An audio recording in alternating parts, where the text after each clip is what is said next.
Hello there, and welcome to coverage of the Skilling Open. It is day two of the preliminaries. We have a 16-player round robin, so everybody plays one time against each other, and the top 8 will advance.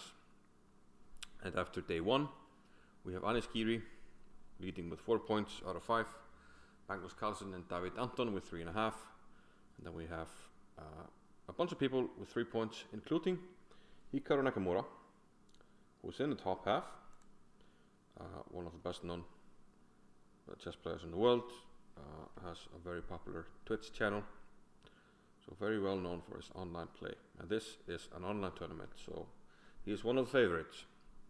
And it's about time that we look at one of his games. He played an interesting game here in the 6th round against Quang Liem. Let's just dive right into it. White pieces for Hikaru, and black pieces for Quang Liem, who is from Vietnam, but I believe he has been studying a lot in the US. But okay, on to the game. Knight f6, knight c3, and e5. So we have the main line against the English opening, especially after knight f3, knight c6, the 4 knights, and g3. So basically now at d5 we have a position that is kind of like a Sicilian with colors reversed. Bishop d2 now by Nakamura, knight b6. So black doesn't want to trade and give white an extra option to get a pawn in the center, so he plays knight b6. Similar to what white sometimes does in the Sicilian. So a3 now, and here black has a choice. Does he want to play a5 and stop white from going b4, or to castle, and Quang Liem decides to castle, and now b4 by Nakamura. Rook e8, the idea here is to fortify the pawn on e5. The bishop will come to f8, after d3, bishop to f8. And yeah, we're ready to meet the inevitable pressure which arises after the bishop comes to b2. Rook e1. Not a move that's needed immediately, but after a5, b5, knight d4, we now have knight d2. White doesn't really want to take on d4. Pawn will take, and the knight now has to move. And black has some pressure here against e2, half open file, and should be happy. Once this knight moves, knight into d5, and then black is probably even better. So knight d2 is the stock option here after knight d4, and now a4. Black's idea is to, well, stop white from fortifying the pawn on b5, and also eyeing the b3 square, where we have a lot of pieces lined up. Rook b1 here by white, and now rook a7. A little bit of a clumsy move, but we had to keep an eye on the a4 pawn anyway, which are attacked by queen and knight, and we also want to protect the b pawn, so we can move the bishop. So an ugly move, but maybe necessary. e3.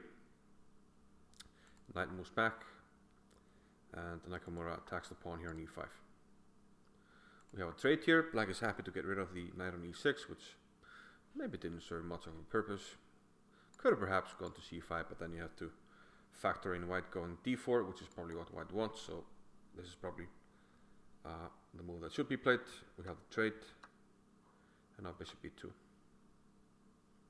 White brings the last minor piece out, and black does the same, bishop to e6. And now knight e4 by Nakamura, centralizing the knight. And f4 here, showing that he has some ideas of playing for more than a draw here. He wants to make something happen. So f4, trying to challenge the central pawn here that black has. And now f5 by black. A very risky move, because white will now play knight g5. And the computers think that white is now doing much better. And black cannot afford to lose this bishop. Then the diagonal here will become tremendously weak. So bishop a2. The bishop wants to go to b3, but take a look at this. Bishop a2 first, and only then bishop b3. The reason for this is that white had to move the rook, and now the bishop is undefended. A small detail, but grandmasters keep finding these little nuances to improve the position. It may not matter. We'll find out if it matters in this game, but it can matter, and that's what can sometimes distance a strong player from a very strong player. Anyway, the queen is attacked and moves to h5 now, threatening checkmate here on h7, which explains h6, and now the knight moves back. Black must do something about this tremendous pressure on the pawn, and he plays e takes f4.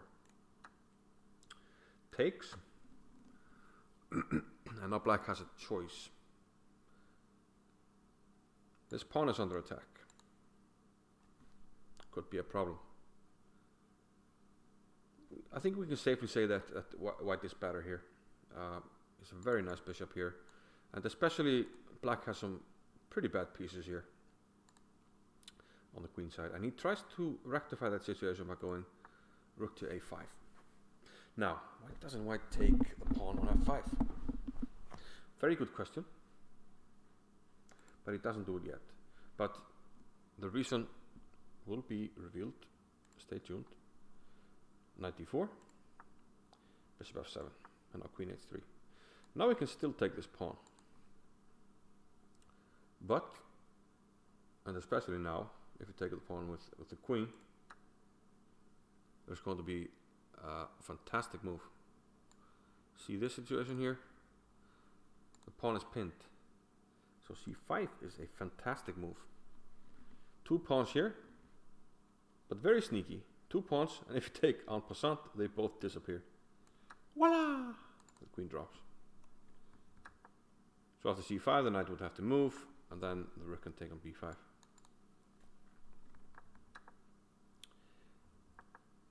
Anyway, none of that happened, and we have now knight d5. And now we can't take on f5. Well, if you take with the knight, we drop this pawn.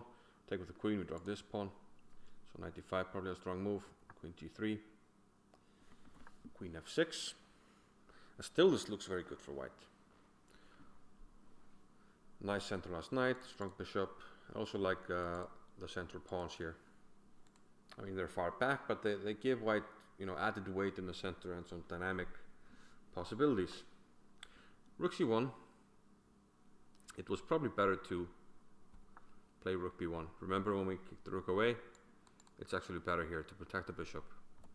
Because after rook c1, not like a blunder, but it gives black a chance to sort of get his own play here. And this bishop is very strong. This rook is kind of offside. So Quang Liem plays rook takes b5. He decides to give up the exchange and get a pawn as well.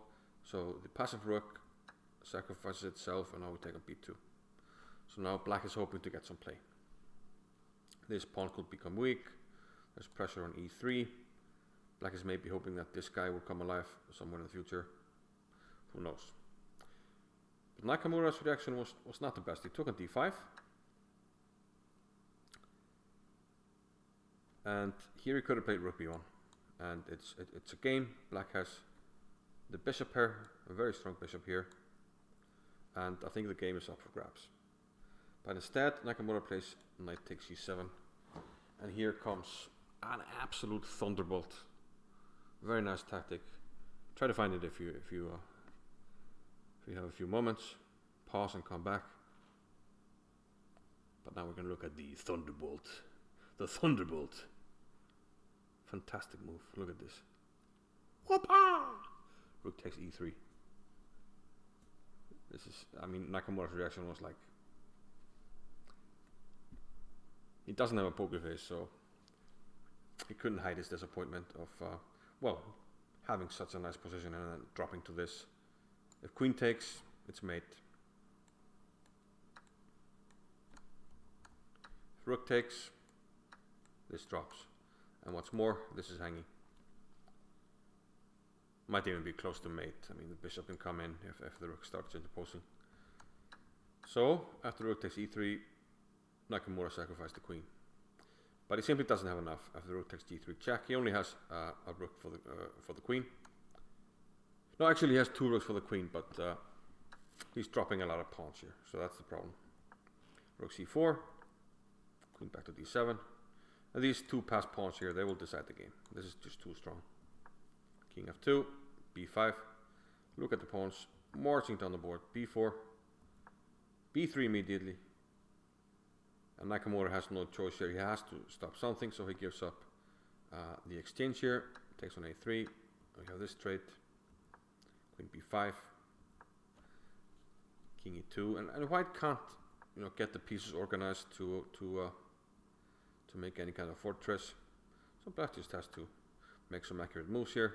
Queen g2 check, picking up the pawn on g3, and now the other pawn is starting to run, and white can't bring the pieces around to get organized. So I think here actually after h5, Nakamura resigned. So a nice win for Quang Liem, who was well in the bottom half, so this gives him some chances, but this makes things a little bit tricky for Nakamura, who might be in a dogfight on day 3 if day 2 doesn't go better after this, but we'll see. So this was Nakamura against Quang Liem. We are also going to look at the cap score. This was a pretty well played game, both players over at 97%.